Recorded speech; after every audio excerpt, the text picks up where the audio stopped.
कांग्रेस के पूर्व अध्यक्ष राहुल गांधी भारतीय जनता पार्टी के नैया डुबाने के लिए तैयार है। 2024 में इस बार बीजेपी का सफाया होना तय है। कांग्रेस ने मास्टर प्लान बना लिया है और राहुल गांधी इसको अमल करने के लिए खास करके काम पे जुट चुके हैं। आप लोग को हम बता दें, हमारे भारत के जो राजनीतिक है वो परिदृश्य बदलते रहता है, समय समय के अनुसार करवट लेते रहते हैं।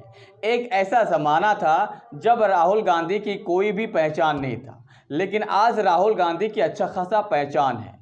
उसी तरह से एक ऐसा ज़माना था जब हमारे देश के प्रधानमंत्री मोदी को कोई नहीं जानता था। आज लेकिन उनका प्रभाव हमारे भारत में हर बच्चे तक है। क्यों?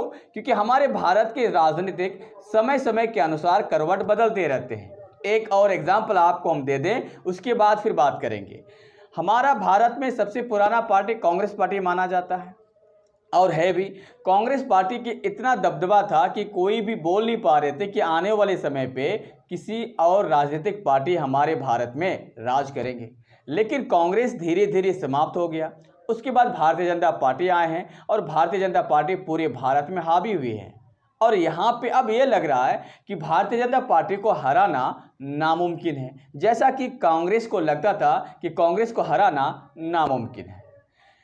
ये जो दृश्य है, ये जो परिदृश्य खास करके राजनीति का मिजाज है हमारे भारत की जनता का, वो समय समय के अनुसार बदलता है।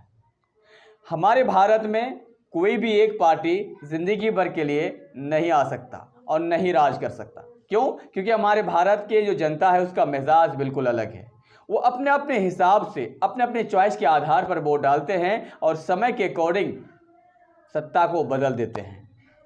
आप लोग को हम बता दें, उसी प्रकार से इस बार सत्ता बदलने वाली है। जनता का जो अभी राय आ रहा है उनके अकॉर्डिंग अभी ऐसा लग रहा है कि सत्ता इस बार बदल जाएंगे। इस बार भारतीय जनता पार्टी सत्ता से बेदखल हो जाएंगे। ये हम ऐसे वैसे नहीं कह रहे।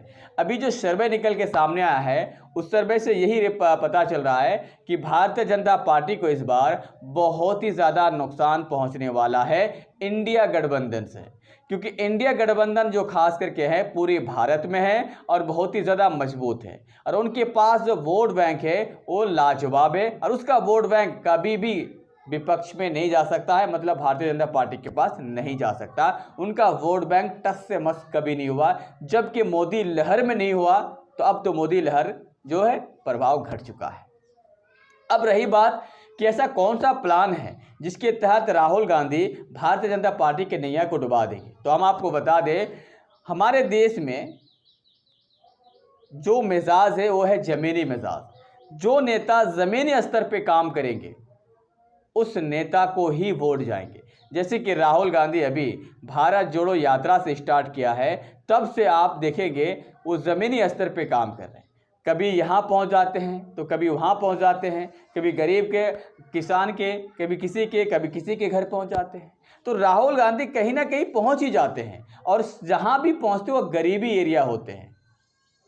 तो जो नेता गरीबी के साथ काम करेंगे, जो नेता गरीबी का मसीहा बनेंगे हमारे भारत में, वही पार्टी जीतेंगे और ऐसा इस बार होता हुआ नजर आ रहा है। इसीलिए भारतीय जनता पार्टी इस बार बौखलाए हुए हैं और राहुल गांधी को दबाने के लिए हर हथकंडा अपना रहे हैं, लेकिन उसे रोक नहीं पाए। उसे खास करके इलेक्शन ना लड़ देना एक मकसद बनाया था, लेकिन सुप्रीम कोर्ट ने उसे झटका दे दिया। राहुल गांधी जीत हो गए। जहां पे राहुल गांधी को वो पप्पू बनाना चाहते थे कि राजनीतिक का कोई खेल पता नहीं, राजनीतिक में कौन सा भाषण या कौन सा बयान देना चाहिए उसे पता नहीं, लेकिन आज वो उल्टा पड़ गया दांव।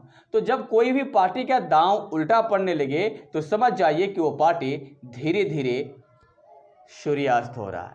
तो आप इसके बारे में क्या कहना चाहेंगे, मुझे कमेंट करके अपनी राय जरूर दें। और रही बात लोकसभा का ओपिनियन पोल का, उसका ओपिनियन पोल हम अगले वीडियो में आपको ज़रूर देंगे। जय हिंद।